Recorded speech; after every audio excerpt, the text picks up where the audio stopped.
Okay, today's lecture, we're going to try to cover two topics. Something about past climates, what the climate has been doing in the past over a number of time scales, as well as we're going to discuss the feedback loops, which is another really critical thing in understanding the models of how climate will change in the future. Okay, first I'm just going to cover the last 100 years. The last 100 years, we have exceptionally good data, both from direct measurements and temperature proxy data, lots and lots of data points, so we really know what's been going on in terms of the climate for that period of time.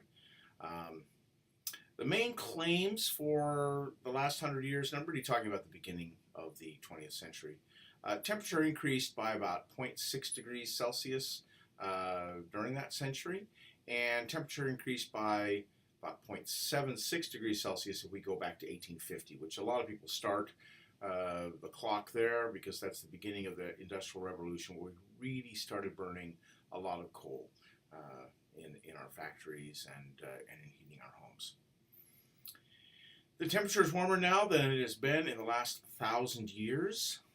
So this is a statistic that is given. And we've warmed by about 1.5 degrees Fahrenheit. So that's about, actually it's 0.8 degrees Celsius now if we go up to 2016, 1.5 degrees Fahrenheit if we come up to this point in time. Now, this is the last 150 years based on temperature records from land and sea. And what I want you to do is notice the exponential increase. Point this out. So what we have here, if we look at the red line, it goes, has a certain slope. It's for the whole time period. We start with a later time period. The slope is steeper. The slope is steeper again if we start in 1960, and the slope is quite steep when we start in 1980. One thing you'll notice about this is the curve for the planet, not for the United States. And what we had was pretty much a fairly steady increase. There was a little cooling period here before the beginning of the century, a rapid period of warming, then a period of cooling in the 1950s and 60s, and then beginning in the late 60s or 1970 is when temperature really has taken off. And we're going to see that kind of pattern again and again in many of the diagrams. It's important to know because, of course, some people say, we had this cooling period and everybody was saying it was going to cool in the 1970s. Everybody wasn't saying it, but it was because we'd had this little tiny bit of cooling period in 1950 and 1960. I don't know if I'll get to explain that, but we're not going to worry about it today. Now, this is a map showing how it has warmed, and essentially this is based on, I think, 2014 data, and it's very interesting because you can see that we have these areas that are blue, and those are areas that are actually cooler than it was for this mean period of time, which is usually set at about 1950 to 1980. So they calculate the temperature there. And it's very interesting. If you look up here in the Great Lakes area, we're actually a little bit cooler. So it's very understandable why people in this area might not perceive climate change the way that someone, say, in Alaska would perceive it, or Europe. You can see that Europe is much, much warmer than it was. Africa is warmer, particularly the North Saharan Africa, which is particularly troubling because this is where we have a lot of our political unrest. Australia has been hit hard, and Brazil has been hit hard. In fact, in Brazil, they're even having water shortages, something they never thought they would have in the tropics. But you can see most of the area in 2014 was warmer than the typical average. Now again, this is the smooth average from a number of sources of data. You can see we have the blue line is the global sea, average sea surface temperature. The night marine air is green and the land surface air is red. And the red shows much more warming. There's been more warming over land than over sea, and that's what's predicted for the future as well. So when we look at averages, it's really very deceiving because we say, well, we're worried about, say, a 3 degrees Celsius increase. That doesn't mean that everywhere it's going to become 3 degrees Celsius warmer on average every day. That wouldn't be a problem, probably. But really what it's going to be is there's going to be some areas going to be much warmer than 3 degrees, particularly over land. It won't be as pronounced overseas, and it won't be as pronounced over the tropics. But the northern temperate regions will warm more, and land will warm more. Again, you can see that period of this period of relative cooling, 1940s to about 1970.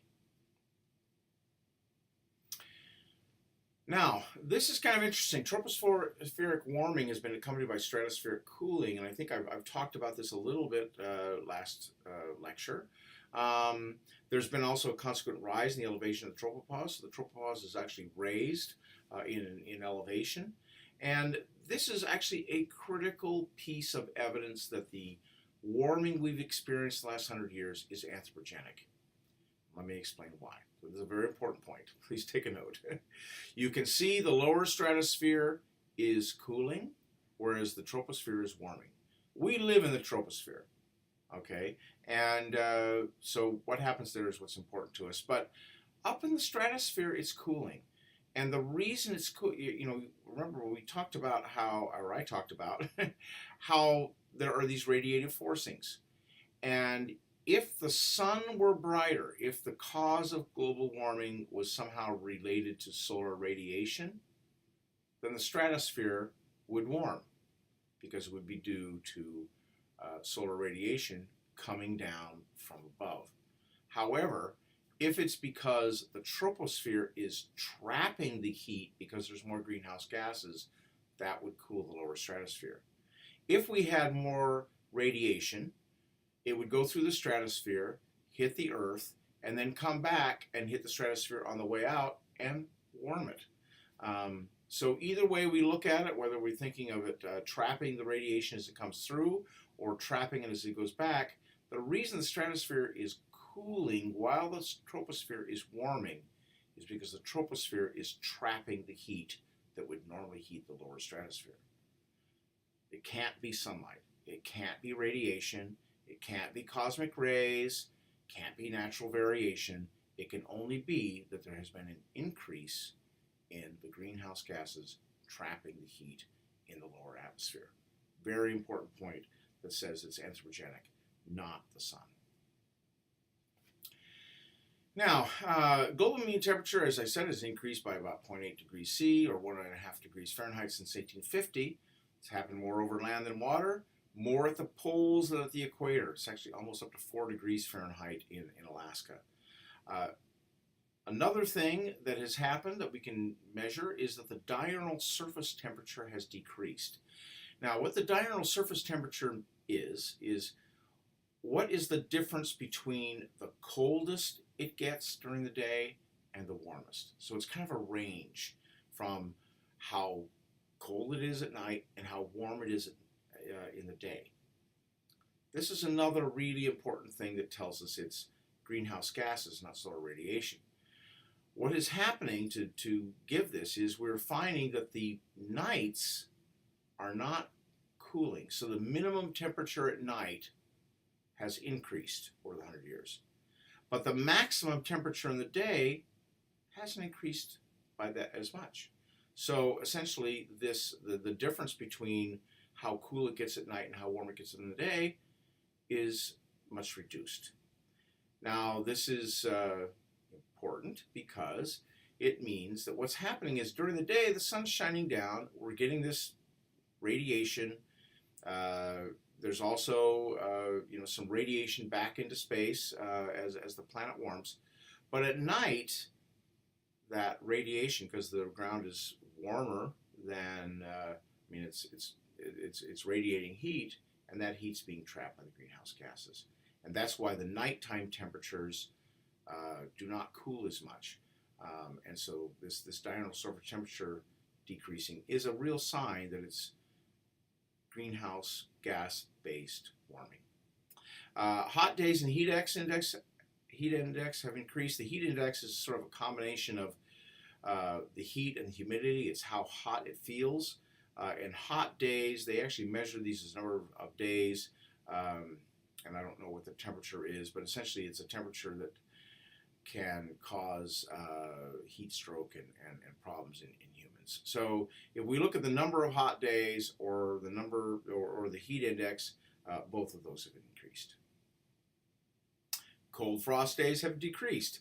Not surprising. So worldwide, again,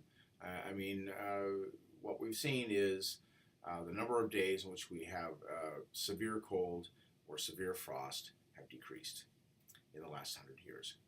Continental precipitation has increased by 5 to 10% over the last century, but decreased in other areas.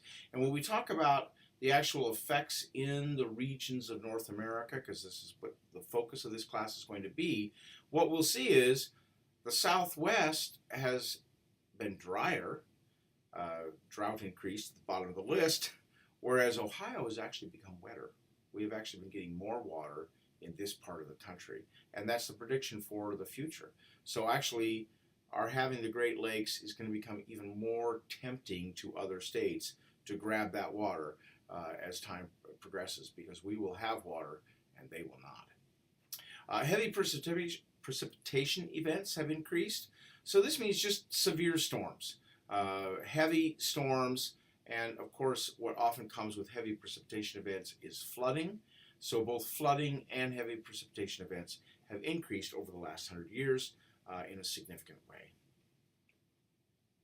And finally, weather indicators that there's been some change. Tropical cyclones have increased in intensity. And I have to make a point here that's important for you to realize. Tropical cyclones are hurricanes, okay? and the same phenomenon is true for tornadoes, although we're not going to discuss them much. They've increased in intensity. That means they're much nastier. You're much more likely to have a Category 3, Category 4, or Category 5 hurricane than you were in the past. But the frequency has not, meaning these tropical storms are generated in the Atlantic Ocean, and they're generated at the same frequency. We're not getting more hurricanes, they're just more intense. Now what that means is we perceive that we're getting more because we don't really pay that much attention to Category 1 hurricanes, and Category 2 even not so bad.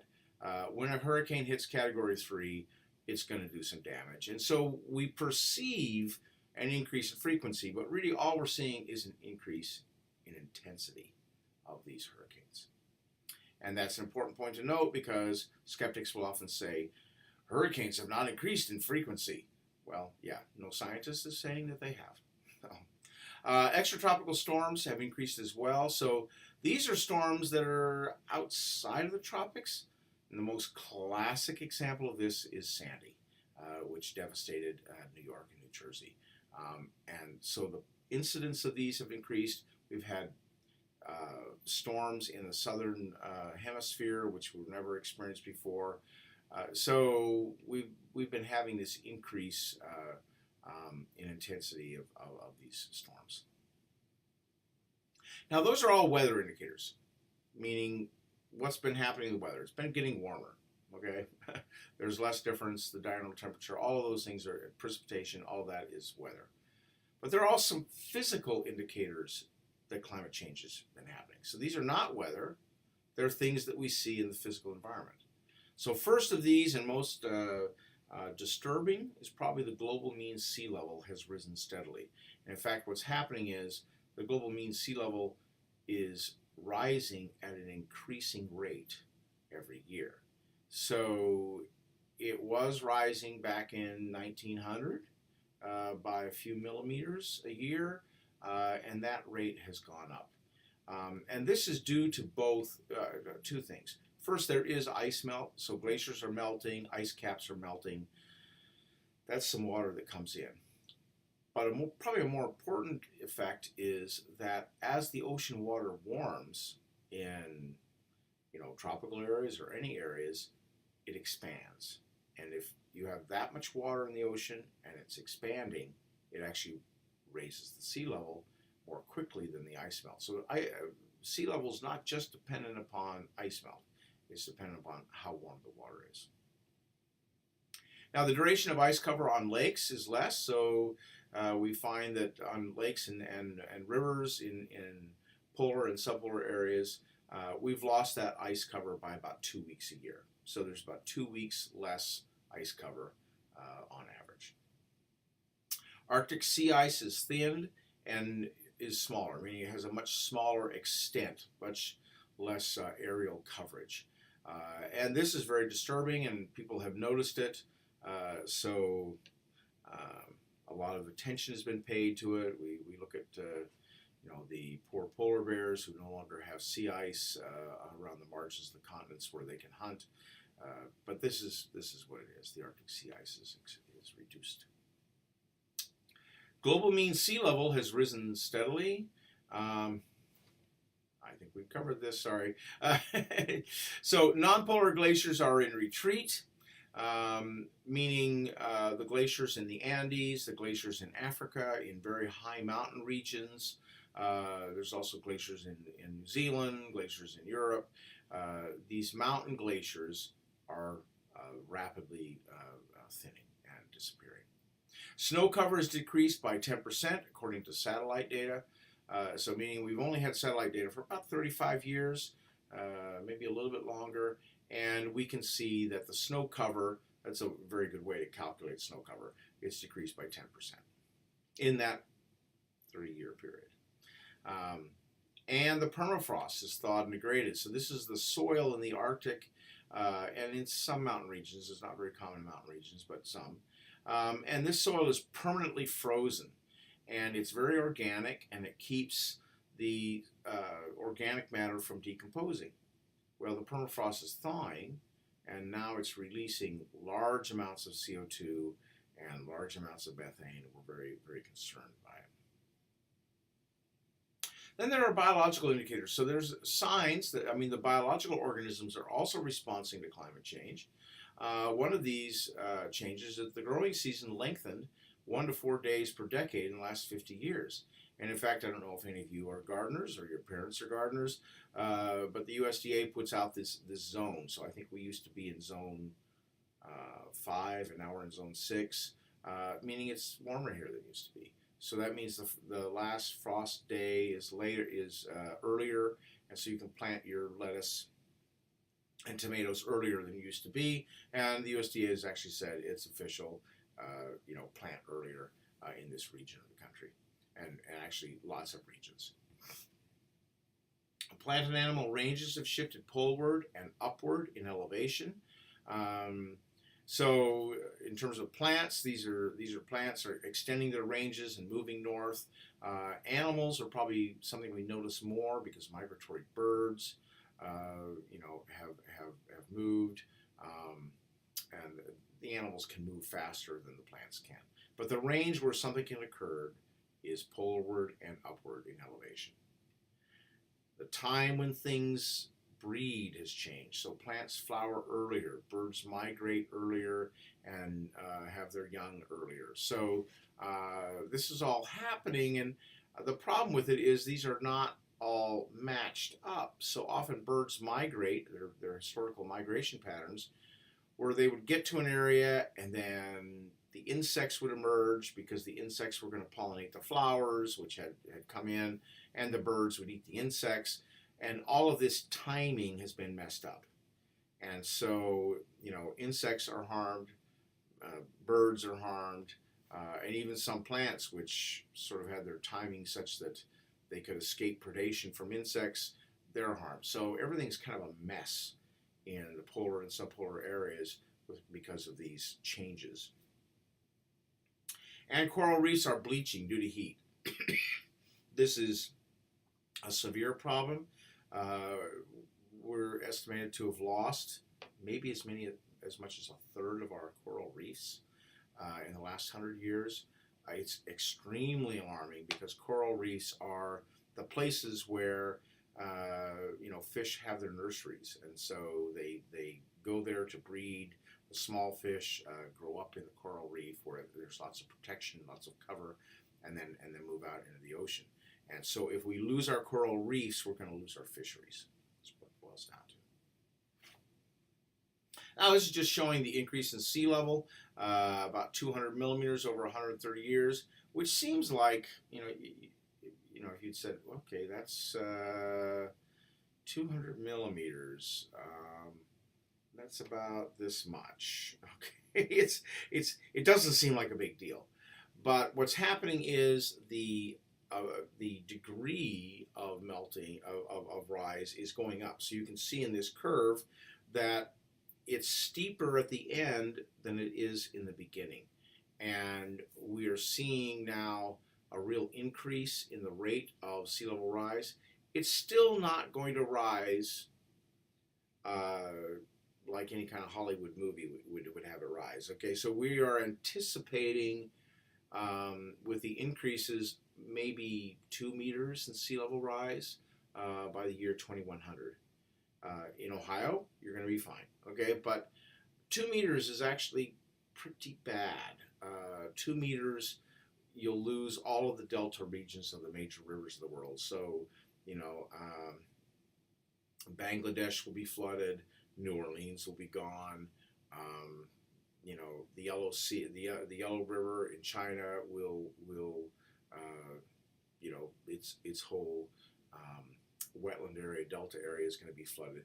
There are lots and lots of people that live within 2 meters of the ocean level, and what really happens is it rises 2 meters, and then you have a storm, and the storm surge wipes people out. So that's why we are very concerned about sea level rise.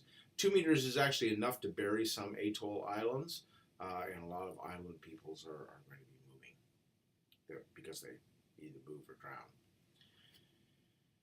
Now we're going to look at some other reconstructions. There's a more famous one than this called the hockey stick. This is a later generation model, and these are put together. These are reconstructions that are put together with proxy data. And this is the one that I like best. It goes back pretty much to the last ice age. So what we can see here, let me get my pen. What we can see here is that during this period of time, this is this is just the last 2,000 years, and we can see that the it's fairly flat up until about 1500, and then it goes up a tiny bit, and then goes down quite a bit, and then way up here. Okay, it goes up. Now, this period right in here is called the medieval warm period. Okay, or maybe even this. It's a little bit warmer. This is called the Little Ice Age, but where we are right now is up here, and we're higher than any time in the last 2,000 years. Now, if we look at this, what we can see is you actually have to go back about maybe. Well, actually, this is a hard data point because we have temperature records. This is the upper range of variability. It might have been as warm as it is now in 7,000 BC, or not BC, but 7,000 years before present, 5,000 years BC.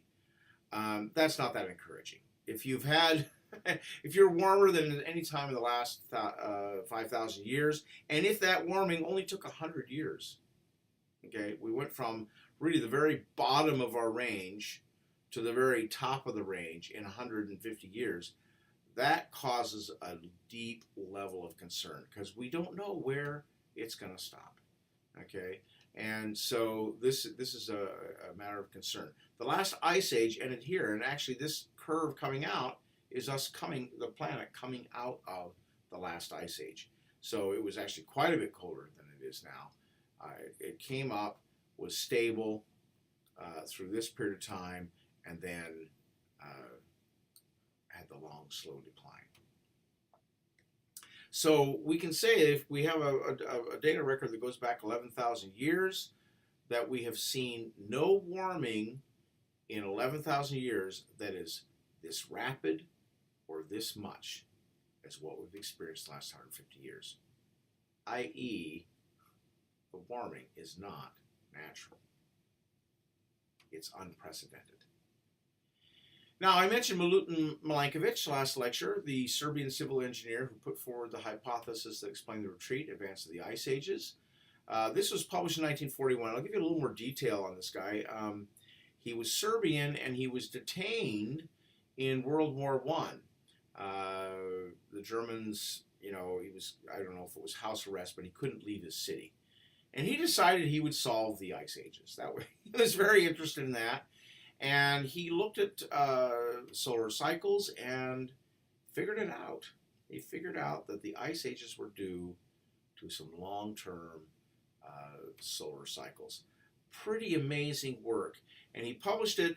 It took him a long time. I mean, he worked this out in World War I, waited until another war before it got published, and it really was lost. In 1941, people weren't, I guess, as interested in ice ages. And he published in Serbian. So very few people could read it. And so for that reason, his work was lost and forgotten, and he died without recognition.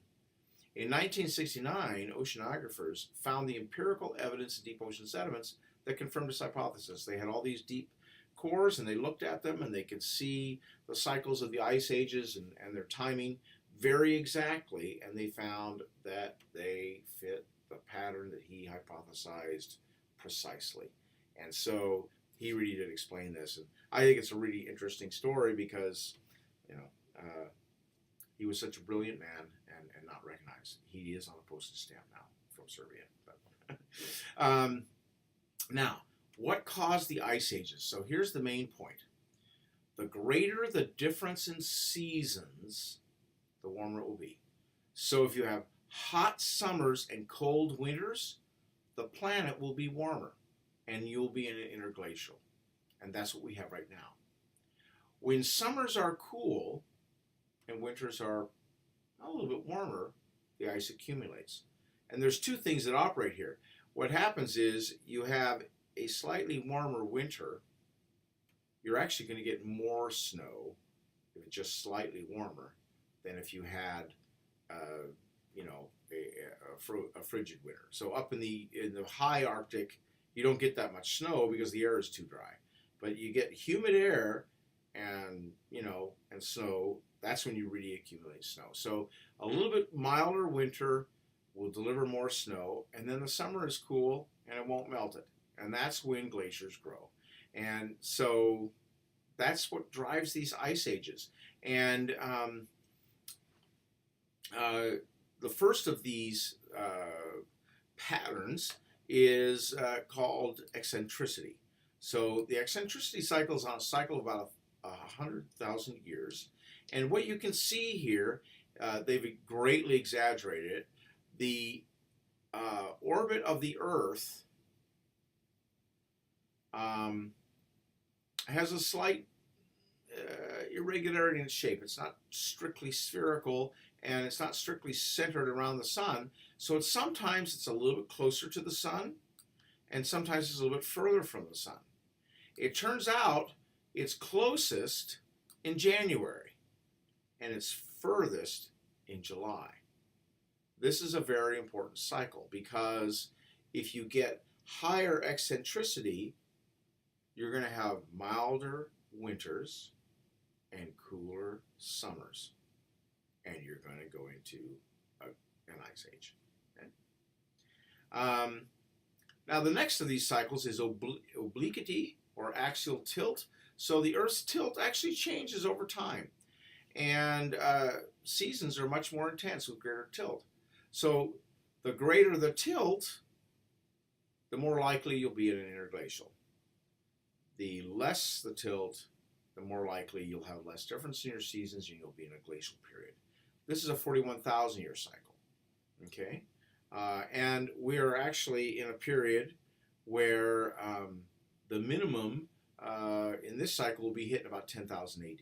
So we should be cooling, by according to tilt, and actually we should be cooling in terms of eccentricity as well. And the last one of these is precession or wobble, and there's a great video you can watch of the senators talking about wobble. on Jon Stewart's show. But anyway, this is a change in the Earth's axis relative to the fixed stars. It's on a 26,000 year cycle, and it affects the intensity of seasons in different hemispheres. So right now, the seasons are more intense in the southern hemisphere than in the northern hemisphere. Okay, and it's really the seasons in the northern hemisphere that are going to be most important for the growth of glaciers, because glaciers grow mostly in the northern hemisphere. So, right now we would say we should be cooling. So this chart, which has been showing up in all of these, shows the difference of these. So you can see the eccentricity, okay, and you'll note that the peaks of eccentricity are when it's warmest, okay? And so eccentricity is actually the one that predicts the ice ages the best, okay? It's the best predictor. But the amplification of these is influenced by the obliquity and by the precession. And when these sort of come into concert, they cause more change. So we now understand what caused the ice ages. So if someone says the Earth's climate has changed before, yes, that's true. And we know exactly why it's changed. And so it's not just, you can't just wave your hands and say, so variation is natural, so therefore the variation we see now is natural. It's not a good conclusion. It's a fallacy, an illogical argument that does not bear weight. And it's like saying, well, people got lung cancer. That's a natural disease, and they had it, long before we discovered tobacco. So tobacco can't be the cause of lung cancer. That's about how stupid the argument is, that climate has changed naturally before, and so therefore the current change must also be natural. It's not natural, and in fact, according to these Milankovitch cycles, we should be cooling. We should be in a cooling cycle that would last for at least another 23,000 years. It hasn't been cooling. Now, Imbrie is someone who really discussed the Milankovitch cycles and figured, really did a lot of oceanography work that confirmed it. And he said, ignoring anthropogenic and other possible sources of variation acting at frequencies higher than one cycle per 19,000 years. So he said, ignore everything that's a shorter term cycle than 19,000 years. There are some. This model predicts that the long-term cooling trend, which began some 6,000 years ago, will continue for the next 23,000 years. So we should have had 6,000 years of cooling. And if we go back to one of these plots, you'll see we have had 6,000 years of cooling. So this is a brand new plot, and he's saying this in 1982. The trend began 6,000 years ago. It's going to continue for 23,000 years. But of course, what we know is the Earth has been fairly static in climate change for the past 8,000 years. That's why it's called the Anthropocene, because the rice culture and clearing of forests and things that humans have done were enough. They produced enough CO2 that we actually stopped a lot of that cooling. And then we got this dramatic warming occurring in the last 150 years. Global mean carbon dioxide has increased from 280 parts per million at the start of the Industrial Revolution to over, actually, 400 parts per million today. Climate change is not natural. Now, there are some shorter-term cycles that affect the climate. And one of these is sunspots. So sunspots were first discovered by Galileo, and he figured out how to watch them. And so we start sunspots about the time of Galileo. So people started observing these, and you can see these X's. It means we have measurements, but they're not that many. They're few enough that we can actually put an X for each measurement that was taken. Now, what I want you to see is there's a region here where there's hardly any sunspots, and that's called the Maunder minimum. That is what caused the little ice age. Sunspots are directly related to temperature, And if you don't have very many sunspots, the climate will cool. If you have an excess of sunspots, the climate will warm. Now, if we look at, sorry, mouse, I'm on a Mac, not used to it. If we come out here to, a period of time, here is the Dalton minimum, and my mouse is not cooperating. Here's the Dalton minimum. This is a period of time where, we had this cooling right before the climate change started happening. Remember, we start increasing in 1850. We hit a maximum in about 1940. It cools to 1960, and then it has this runaway warming until the present day. What we can see if we look at this is it's not due to sunspots. The warming that we've experienced on the planet is not reflected. After the Maunder minimum and the Dalton minimum, we don't see the influence of this.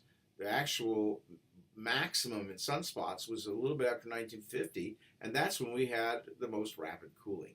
So something else is going on with climate change in recent times besides solar radiation. It's not the sun, it's something else. Now, actually, what it is, this cooling period, which this doesn't show the temperature, the cooling period between 1950 and 1970 is widely believed to be due to the increase in the number of aerosols. Aerosols in the atmosphere are from burning coal. We've rapidly increased our use of coal during that period of time. Especially after World War II, there was a flurry of industrial activity based on coal. And it's thought that those aerosols are what caused the cooling, where we had the aerosols but not the CO2. Now we have too much CO2 because cars are not responsible for the aerosols. That's a coal effect.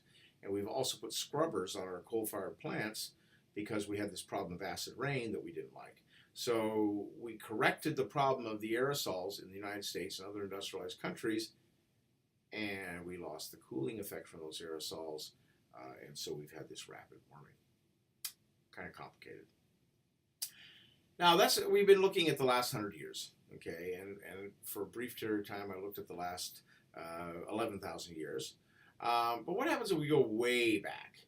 And this is a great diagram showing CO2 concentration and temperature. So the temperature is in the green line. Okay.